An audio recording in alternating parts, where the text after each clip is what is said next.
Alam mo ba na sa bawat 10 matanda sa buong mundo, isa ang may chronic kidney disease o matinding sakit sa bato?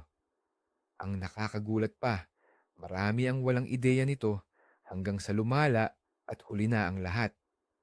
Pero, alam nyo, ang pangunahing susi sa kalusugan ng maliliit, ngunit makapangyarihang organong ito ay nasa ating mga kinakain. Sa tingin nyo ba tama ang inyong nutrisyon? Ngayon, ibubunyag namin ang nakakagulat na katotohanan tungkol sa 20 pagkain na dahan-dahan, ngunit siguradong sumisira sa inyong mga bato. Sigurado akong marami sa mga ito ang akala ninyo ay masustansya pa, kaya maghanda na kayong suriin ang inyong ref. Dahil pagkatapos ng videong ito, malalaman ninyo kung ano ang dapat kainin at iwasan upang pasalamatan kayo ng inyong mga bato. Bago natin simulan ang pagtalakay sa mga pagkain, balikan muna natin saglit kung ano ba talaga ang ginagawa ng ating mga bato. Isipin nyo, para silang isang super efficient na sistema ng pagsasala o filtrasyon na nagtatrabaho 24 na oras, 7 sa isang linggo. Araw-araw, ang inyong mga bato na kasing laki lang ng inyong kamao ay nagsasala ng humigit kumulang 180 litro ng dugo. Inaalis nila ang dumi at sobrang likido. Inaayos ang presyo ng dugo. Pinapanatili ang tibay ng buto at tumutulong pa sa paggawa ng red blood cells. Talaga namang napakasipag nila. Ngunit tulad ng anumang filter, maaari itong barahan at masira kapag binibigyan natin sila ng maling gasolina or fuel. Kaya nga, ang nutrisyon ay may napakahalagang papel, hindi lang basta pangalawa sa kalusugan ng bato. Sa pag-intindi nito, maaari natin silang tulungan ng may kamalayan sa halip na pabigat. Kaya, umpisahan natin sa pangunahing kalaban na halos hindi natin nakikita sa bawat pagkain na nabibili natin. Ito ay ang asin or mas tama, ang sodium. Siguro iniisip mo na dahil hindi mo na inasinan ng pagkain mo, ligtas ka na. Pero malaking pagkakamali iyan. Halos 75%, 75% ng sodium na nakukuha natin ay hindi galing sa pang-asin sa mesa, kundi mula sa mga processed food. Ang mga longganisa, hotdog, canned soup, sarsa, sauce, keso, cheese, chips, at pati na rin ang tinapay. Lahat ng ito ay puno ng nakatagong asin. Para sa ating bato, kidneys, napakalaking pasanin nito. Napipilitan silang magtrabaho ng husto or overtime para lang mailabas ang sobrang sodium at mapanatili ang tamang balanse ng tubig sa katawan. Isipin mo na pinipilit mong gamitin ang water filter mo sa marumi at maalat na tubig. Mabilis itong masisira. Ganyan din ang nangyayari sa ating mga bato. Ang tuloy-tuloy na sobrang sodium ay humahantong sa pagtaas ng presyo ng dugo, high blood pressure, at ang hypertension naman ay direktang daan patungo sa chronic kidney disease, CKD. Kaya, ang unang hakbang para sa kalusugan ay ang maging masinop sa pagbabasa ng mga label at pumili ng mga produktong mababa sa sodium. Kung napag-usapan na natin ang mga kaaway ng bato, dumako na tayo ngayon sa pinakamahusay na kaibigan ng ating mga kidney. Ito, walang halong pagmamalabis, ay walang iba kundi ang simpleng tubig. Oo, tubig na malinis at dalisay. Ang tamang hydration o pag-inom ng tubig ang susi sa epektibong pagtatrabaho ng ating mga bato. Tinutulungan sila ng tubig na tunawin at ilabas sa katawan ang mga lason, urea at mga asin na nagpapababa ng panganib na magkaroon tayo ng bato sa bato, kidney stones. Kapag kulang ang iniinom mong tubig, tumataas ang konsentrasyon ng mga dumi na ito sa ihi. Ito ang dahilan kung bakit nagiging kristal ang mga ito na kalaunan ay nagiging masakit na bato. Bukod pa rito, dahil sa dehydration or pagkaubos ng tubig, Lumalapot ang dugo, kaya kailangang magtrabaho ng mas matindi ang mga bato para masala ito. Gaano karami ang dapat inumin? Ang karaniwang rekomendasyon ay nasa 8 baso araw-araw. Pero tandaan, puwedeng magbago ang pangangailangan mo depende sa klima, tindi ng iyong aktibidad at pangkalahatang kalusugan. Ang pinakamahusay na senyales ay ang kulay ng iyong ihi.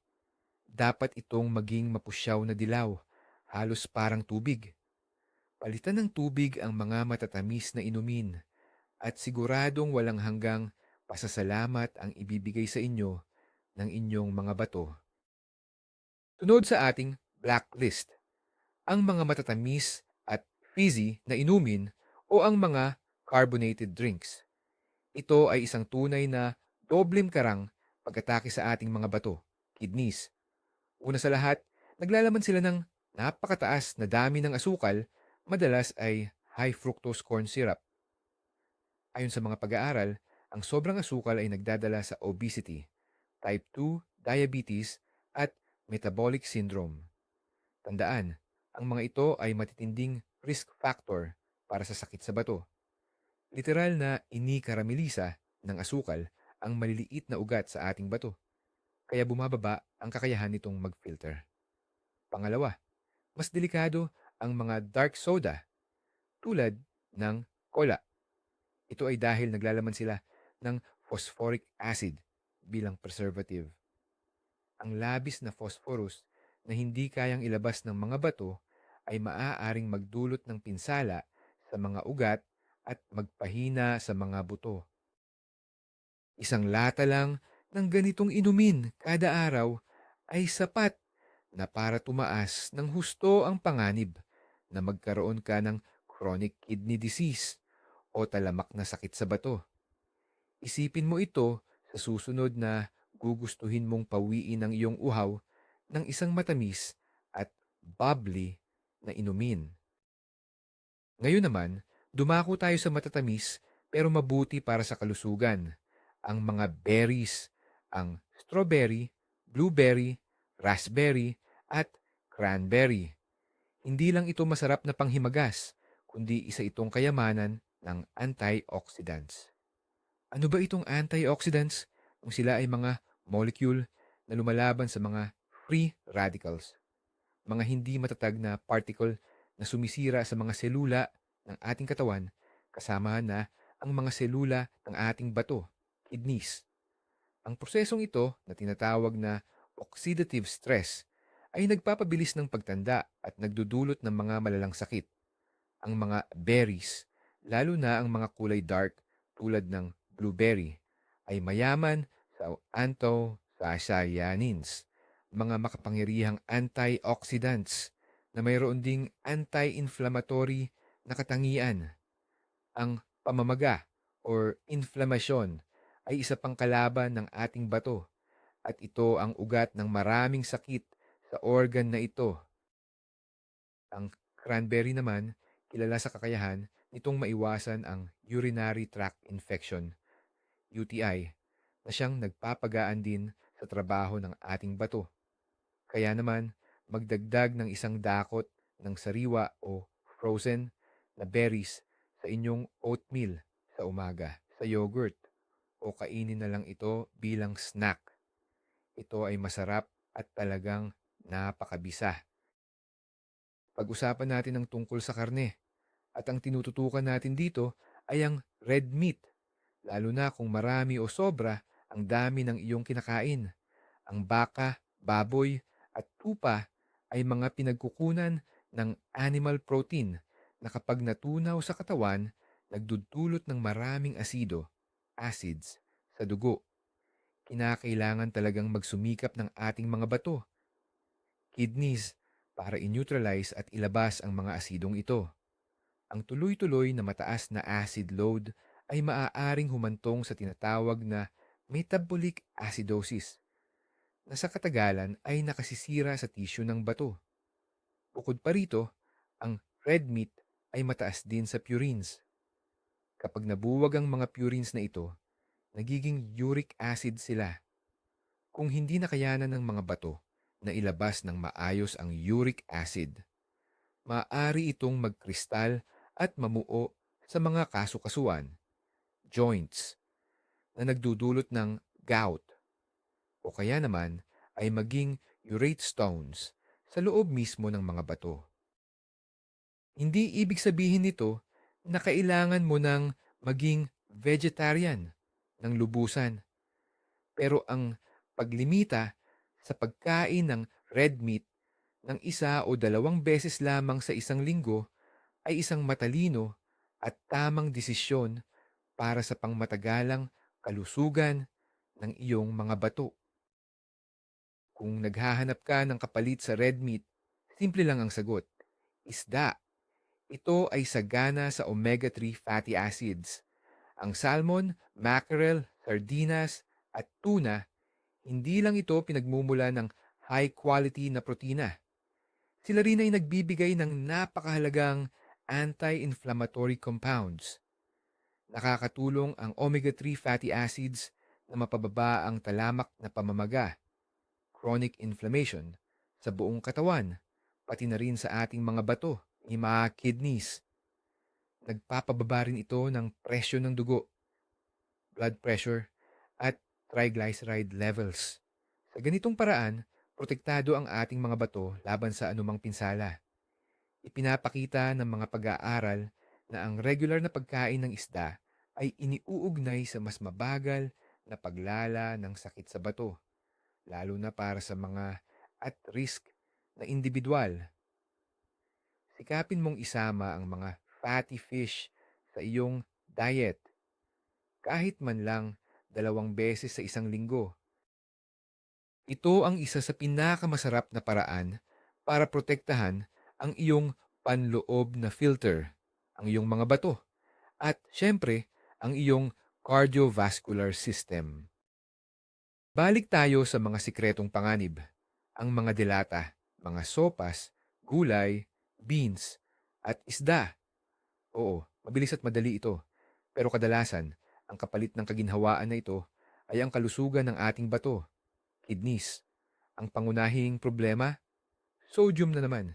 Ginagamit ang asin bilang matapang na preservative sa mga dilata. Sa isang lata pa lang ng sopas, posibleng nandun na ang buo mong daily allowance ng sodium or baka humigit pa. Bukod pa riyan, ang ilang dilata, lalo na ang tomato products, ay mataas sa acidity. Ito ay hindi maganda sa katawan, lalo na kung mayroon kang ibang kondisyon. May isa pa tayong banta, ang bisphenol A or BAPA. Ito ay isang kemikal na ginagamit sa panloob na lining ng maraming lata at maaari itong tumagas sa mismong pagkain. May mga pag-aaral na naglilink sa BPA exposure sa pagtaas ng presyo ng dugo at mga problema sa bato. Kung gagamit pa rin kayo ng dilata, piliin ang mga low sodium na klase. At importante, hugasan nyo muna ang mga gulay at beans sa umaagos na tubig bago gamitin. Nakakatulong ito para mahugasan ang hanggang 40%, 40% ng sobrang asin. Heto naman ang isang pagkain na pwede at dapat mong kainin ng walang alalahanin. Ito ang pulang bell pepper. Bright ang kulay, malutong, at napakalaki ng benepisyo. Ang pangunahing bentahe nito, lalo na para sa mga bato or kidney, ay ang mababang potassium content. Bagamat mahalaga ang potassium, sa mga taong may problema sa kidney function, ang labis na dami nito ay delikado. Hindi na kasi kayang ilabas ng maayos ng mga apektadong bato ang sobra-sobrang potassium sa dugo. Kaya ang pulang bell pepper ay perfect na pagpipilian kung kailangan mong bantayan ang level ng potassium masa mo. Pero hindi lang yon. Mayaman din ito sa vitamins A, C, B6, folic acid, at dietary fiber. Ang vitamin 2C ay isang powerful na antioxidant na nagbibigay proteksyon sa mga cell natin mula sa pinsala. Bukod pa rito, ang pulang bell pepper ay nagtataglay ng lycopene, isa ring antioxidant na. Base sa mga pag-aaral, ay makakatulong upang protektahan tayo laban sa ilang uri ng cancer, kabilang na ang kidney cancer. Kaya naman, isama mo ito sa salad, i-bake, o kaya ay igisa. Ito ang napakagandang paraan upang magdagdag ng kulay, lasa, at sustansya sa iyong pang-araw-araw na pagkain. Napag-usapan na natin ang matatamis na inumin, pero kailangan nating pagtuunan ng pansin ang mga maitim na klase tulad ng cola or Pepsi. Ang pinakamalaking panganib sa mga ito ay ang paggamit ng phosphoric acid. Idinadagdag ito ng mga gumagawa para maging mas maasim ang lasa at para maging preservative din. Hindi tulad ng organic phosphorus na galing sa natural na pagkain at hindi lubusang naabsorb, ang inorganic phosphorus na galing sa mga additives ay halos 100% na nasisipsip agad ng dugo. Mahihirapan na nga ang malulusog na bato, kidneys, na ilabas ang dami-daming phosphorus na ito. At kung mahina na ang function ng bato mo, mananatili lang ang labis na phosphorus sa iyong dugo. Delikado iyan. Ang mataas na level ng phosphorus ay maaaring humigop ng calcium mula sa buto na nagpapahina at nagpaparupok dito. Bukod pa rito, maaari rin itong magdulot ng pagdikit ng calcium sa mga ugat, puso at baga na nagpapataas ng husto sa panganib ng sakit sa puso at daluyan ng dugo. Kaya, simple lang ang alituntunin. Kung pinapahalagahan mo ang iyong bato at buto, iwasan mo na ang mga maitim na soft drinks. Naghahanap ka ba ng perpektong source ng protina na hindi magpapahirap sa iyong mga bato or kidney? Kung ganyan, itutok ang pansin mo sa puti ng itlog o egg whites. Kahit na ang buong itlog ay siksik sa sustansya, tandaan natin na ang dilaw, yolk nito, ay naglalaman ng medyo mataas na phosphorus. Para sa mga taong malusog ang bato, hindi ito problema.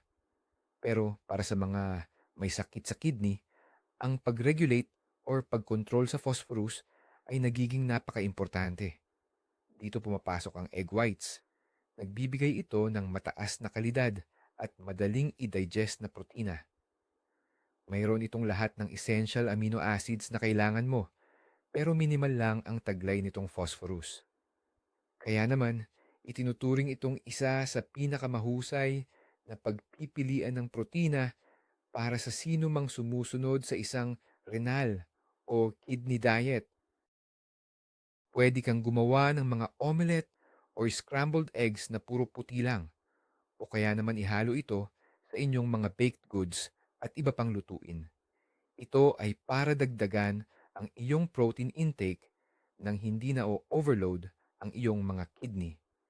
Ito ang pinakasimple at pinakaepektibong paraan para makuha mo ang building material na kailangan ng katawan mo nang hindi mo masyadong pinapahirapan ang iyong natural na filter system. Ang mga produkto mula sa gatas tulad ng milk, yogurt at keso ay karaniwang kinikilala bilang mahalagang batayan ng malusog na pagkain dahil mataas ito sa calcium at protina. Pero para sa mga taong may problema sa bato o kidney, maaari itong magdulot ng kaunting panganib. Ang dahilan, mayaman din kasi ang dairy products sa phosphorus at potassium. Gaya ng alam na natin, kapag bumababa ang function ng kidney, pwedeng makaipon ang mga mineral na ito sa dugo at umabot sa mapanganib na antas. Halimbawa, isang baso pa lang ng gatas ay mayroon ng malaking dami ng phosphorus at potassium. Ang matitigas na keso, lalo na ang mga processed cheese, ay madalas na mataas pa sa sodium. Hindi naman ito nangangahulugan na kailangang iwasan ng lahat ang dairy. Pero, kailangan talaga ng pag-iingat at pagiging moderate, lalo na kung na-diagnose na kayo na may sakit sa bato. Mayroon namang mga alternatibo tulad ng rice milk o almond milk na karaniwang mas mababa sa potassium at phosphorus. Ang importante, pumili ng mga unsweetened o walang asukal at siguraduhin ding may dagdag na calcium. Ngayon, dumako naman tayo sa usapin ng taba o fats. Hindi lahat ng taba ay masama. Sa katunayan, ang ilan ay lubhang mahalaga para sa ating kalusugan at ang pinakamahusay sa lahat ay ang extra virgin olive oil or first cold-pressed olive oil. Ang langis na ito ang sentro ng Mediterranean diet na kinikilala bilang isa sa pinakamalusog na dieta sa buong mundo. Ang pinakamalaking halaga nito ay nasa mataas na porsyento ng monounsaturated fats, lalo na ang oleic acid na may matitinding anti-inflammatory na katangian. Ang matagalang pamamaga or chronic inflammation tulad ng ating natatandaan ay isang pangunahing sanhi ng pinsala sa bato. Bukod pa rito, ang olive oil ay sagana sa polyphenols, mga antioxidant na nagpoprotekta sa mga selula mula sa oxidative stress.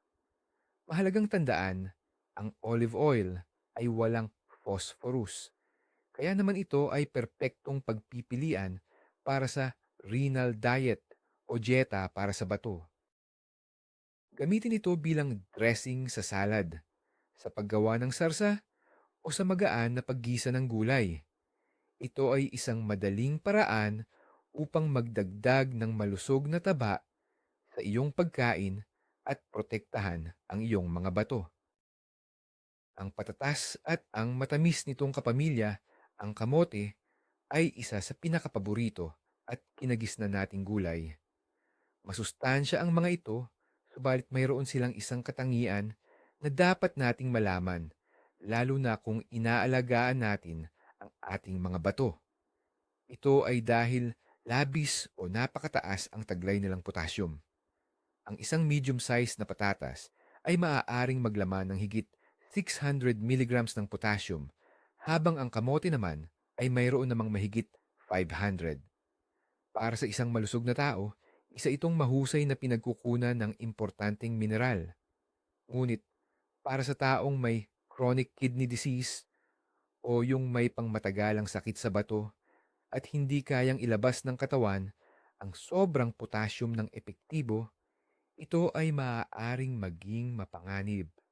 Ang mataas na level ng potassium sa dugo o tinatawag na hyperkalemia ay pwedeng magdulot ng seryosong problema sa puso hanggang sa paghinto nito.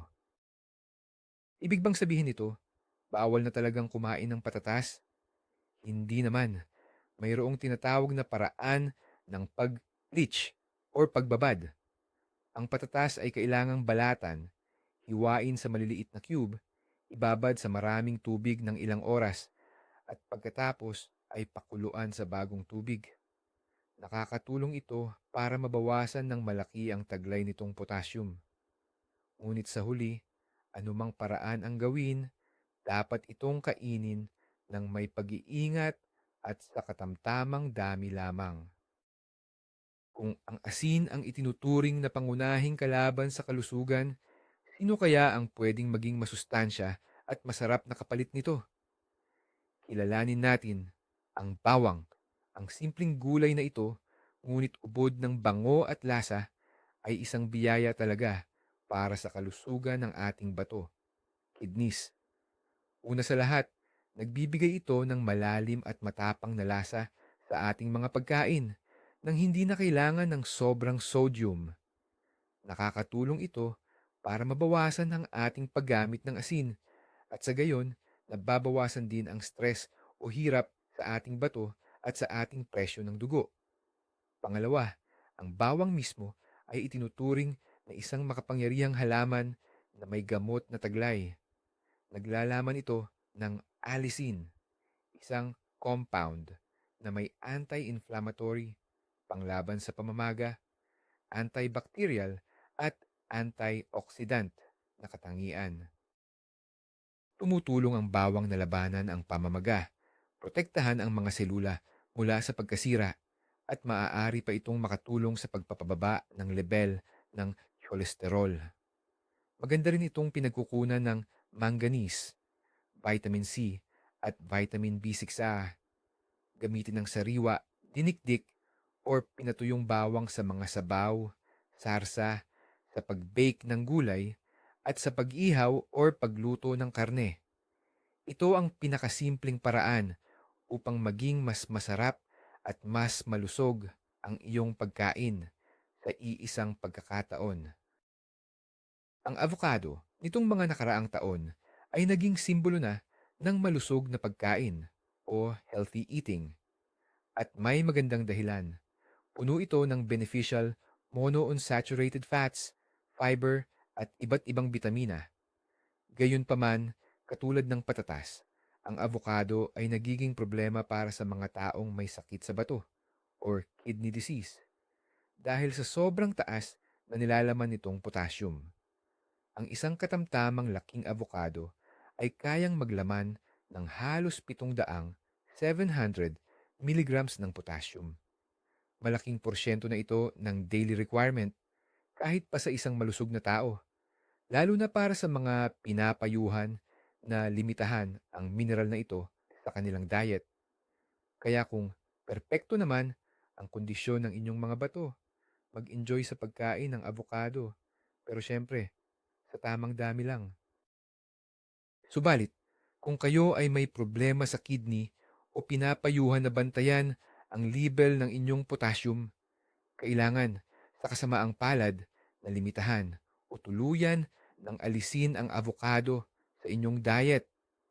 Palaging mas mainam na kumonsulta muna sa doktor o sa inyong dietitian para makagawa ng personalized at ligtas na nutrition plan para sa inyo.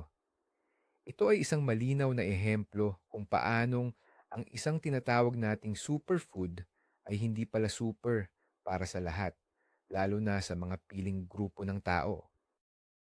Sa kusina, kasama ng bawang, hindi mawawala ang matalik nitong kasama, ang sibuyas. At ito ay magandang balita para sa ating mga bato o kidneys. Tulad ng bawang, ang sibuyas ay napakahusay na paraan para magdagdag ng lasa sa mga pagkain nang hindi na gumagamit ng asin. Marami itong uri, ang sibuyas na bilog, pula, puti, at shallots. At bawat isa ay nagbibigay ng kakaibang flavor. Pero ang benepisyo nito ay hindi lang limitado sa pagluluto. Ang sibuyas ay sagana sa flavonoids, lalo na ang quercetin, isang malakas na antioxidant na may matinding kakayahang magpababa ng pamamaga o anti-inflammatory properties. Ang quercetin ay tumutulong upang protektahan ang mga cells mula sa pinsalang dulot ng free radicals at maaari ring makatulong sa kalusugan ng puso. Bukod pa rito, may chromium din ang sibuyas, isang mineral na tumutulong sa katawan na makapagproseso ng carbohydrates, taba at protina. Ang maganda pa rito, napakababa ng sodium, potassium at phosphorus content ng sibuyas. Kaya naman, perpekto itong gulay para sa kidney diet. Gamitin ito ng hilaw sa mga salad o lutuin at gawing base ng halos lahat ng inyong ulam. Heto ang isang pagkain na baka ikagulat ninyo sa listahang ito, ang tinapay na whole wheat o whole grain. Sanay na tayong ituring ito bilang mas masustansyang alternatibo sa puting tinapay. At totoo naman yan para sa halos lahat dahil mataas talaga ito sa fiber at ibang mahahalagang sustansya. Pero kapag pinag-uusapan na ang diet ng mga may sakit sa bato, nag-iiba ang usapan. Ang mga whole grain na produkto tulad ng whole wheat bread, brown rice at oatmeal ay may mas mataas na antas ng phosphorus at potassium kaysa sa kanilang refined na katapat tulad ng puting tinapay at puting bigas. Halimbawa, ang isang slice ng whole wheat bread ay maaaring magkaroon ng hanggang doble ang dami ng phosphorus at potassium kumpara sa isang slice ng puting tinapay. Tulad ng paulit-ulit nating sinasabi, ang labis na dami ng mga mineral na ito ay malaking problema kapag humina ang function ng bato. Kaya naman, madalas irerekomenda ng mga doktor sa mga pasyente na may chronic kidney disease or CKD na pumili ng puting tinapay, white rice, at pasta na gawa sa puting harina. Ito ang isa sa mga kakaibang pagkakataon kung saan ang produkto na itinuturing na hindi gaanong masustansya ay nagiging mas ligtas na opsyon. Isama na natin sa ating listahan ng masusustansyang pagkain ang repolyo na kabilang sa pamilya ng cruciferous. Ang simpleng puting repolyo ay isang superfood na madalas nating hindi napapansin ang halaga. Mayaman ito na phytochemicals, mga compound na tumutulong labanan ang free radicals at nagpapababa ng panganib sa pagkakaroon ng malalang sakit. Ang repolyo ay isang mahusay na pinagmumulan ng vitamin K, vitamin C, pati na rin ng vitamin B6 at folic acid. Ang mahalaga, napakababa ng taglay nitong potassium at sodium, kaya naman perpekto ito para sa kidney diet. Bukod pa rito, mayaman din ang repolyo sa insoluble fiber na nagpapanatili ng kalusugan ng ating panunaw, na mahalaga para sa pangkalahatang kondisyon ng ating katawan. Maaari itong kainin ng hilaw sa salad, igisa, stew, o i-bake. Ito ay abot kaya, versatile, at napaka-epektibong gulay na dapat isama sa pagkain ng sino mang nag-aalala o nag-iingat sa kalusugan ng kanilang bato. Ang susunod na puntong tatalakayin natin ay hindi direkta tungkol sa pagkain, pero malaki ang kaugnayan nito sa ating kinokonsumo. Tatalakayin natin ang mga pain reliever na nabibili ng walang reseta, kilala rin sa tawag na non-steroidal anti-inflammatory drugs o mas kilala bilang NSAIDs. Kasama rito ang mga sikat na gamot tulad ng ibuprofen, naproxen at aspirin sa mataas na dosis. Marami ang umiinom nito para sa sakit ng ulo, likod or kasukasuan nang hindi iniisip ang posibleng masamang epekto. Gayunpaman, kapag regular at matagal mo itong ginagamit, maaari itong magdulot ng seryosong pinsala sa bato, kidneys. Binabawasan ng mga gamot na ito ang daloy ng dugo patungo sa bato na nakakaapekto sa normal nitong paggana. Ito ay pwedeng humantong sa biglaang pagkasira ng bato, acute kidney injury, o magpalala sa dati ng mayroon na chronic kidney disease. Kung mayroon ka ng problema sa bato, kahit isang tableta o dalawa lang ay pwedeng maging mapanganib. Laging kumonsulta sa doktor bago uminom ng anumang pain reliever at huwag hihigit sa inirekomendang dosis. Tandaan, mas mahalaga ang kalusugan ng iyong bato kaysa sa pansamantalang ginhawa na dulot ng gamot sa sakit. At panghuli sa ating listahan, ang isa pang prutas na simple at abot kaya, ang mansanas. Hindi nga nagkakamali ang kasabihan. Kung kumakain ka ng mansanas araw-araw, layo sa iyo ang doktor.